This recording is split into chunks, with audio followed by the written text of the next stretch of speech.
Your anterior pelvic tilt keeps coming back because you keep treating the symptom, not the cause. Your hip flexors aren't the problem. They're just where the problem shows up. If you've already tried stretching your hip flexors and strengthening your glutes, that's why it didn't stick. When I reach overhead, watch what happens. That's the same pattern feeding your anterior pelvic tilt. Your body found a shortcut. Arch the low back and call it stability. So we're not adding more corrective homework. We're changing 4 exercises so that shortcut stops working. Here's what every other fix gets wrong. Stretching your hip flexors, squeezing your glutes, doing dead bugs, those are all treating the tilt like it's the problem. It's not. It's the solution your body came up with. When your body needs stability and can't find it, it borrows it. Arches the low back, flares the ribs, dumps the pelvis forward. And over time, that becomes the default.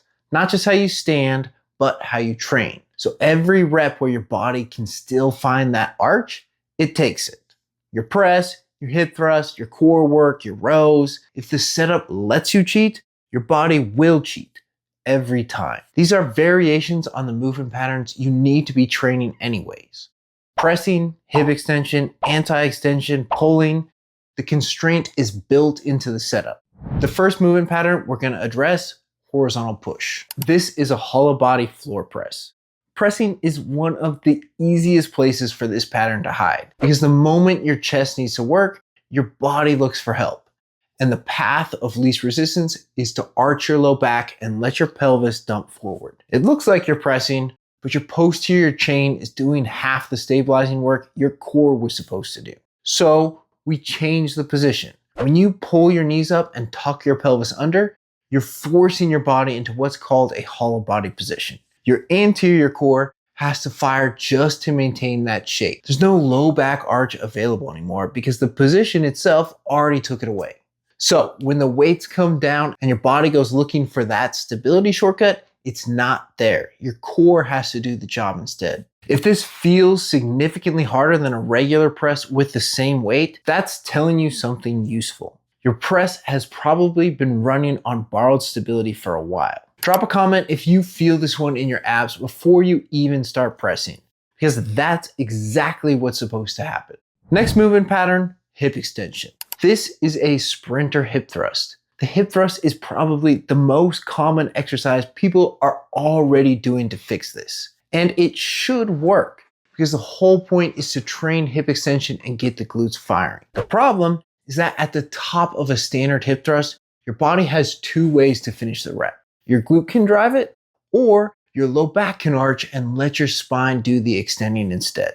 And most people, without realizing it, are doing a little bit of both. It still looks like hip extension, the hips are higher, but the lumbar spine is doing a significant chunk of the work that was supposed to go through the glute. So we change the position. The up leg stays locked at 90 degrees at the hip, the knee, and the ankle, a sprinter position. What that does is force your hip flexor and anterior core on that side to hold position while the opposite glute has to drive the rep. Now your pelvis has to stay organized while one hip is flexed and the other is extending, which makes it harder for your low back to sneak in and steal the finish. The glute has to actually earn the lockout. There's no spine available to borrow it from. If you can't get as high as you normally would, that's not a problem. That's the point. The height you were getting before was probably coming from your spine, not your hips. Next movement pattern, anti-extension. This is a bear crawl, ab rollout, or walkout. Here's the problem with most core work for anterior pelvic tilt. The standard advice is to do planks and rollouts, and the cue is always the same. Squeeze your glutes to tuck your pelvis under. But squeezing your glutes drives hip extension, and hip extension is the same direction as the compensation you're trying to get out of. So you're using a verbal cue to fight a pattern that the exercise setup is still allowing. And the second your attention drifts, your body goes right back to what it knows. So we change the position. In a bear crawl, your hips are already flexed and your knees are hovering, which means your anterior core has to work just to hold that shape before your arms even move.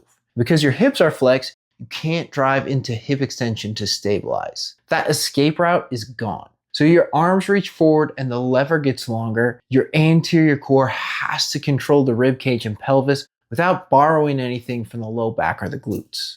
The range you can reach is exactly the range your anterior core can actually own. And the moment you go further than that, your ribs flare and your pelvis tips and the movement tells you immediately. If this feels brutal at a range that looks embarrassingly short, that's not a weakness. That's just the first time your anterior core has had to do this without any help. Next movement pattern, pulling. This is a bird dog row. Rowing is the last place most people think to look for this pattern, but the same thing happens. The trunk loses position and the low back steps in to finish the pull. So we change the position. One hand planted, the opposite knee planted, the back leg reaching long. What that setup does is make the trunk the anchor. And the moment your body tries to rotate open to help the row, you feel it immediately because the whole position destabilizes. There's no hiding a compensation here because the compensation costs you your balance. Your body has to figure out how to keep the hips square, the ribs down, and the pelvis still while the arm rows. And because it has no other option, it actually starts learning how to do that. If you have to drop the weight significantly from your regular row, that's how much your trunk was leaking on every rep.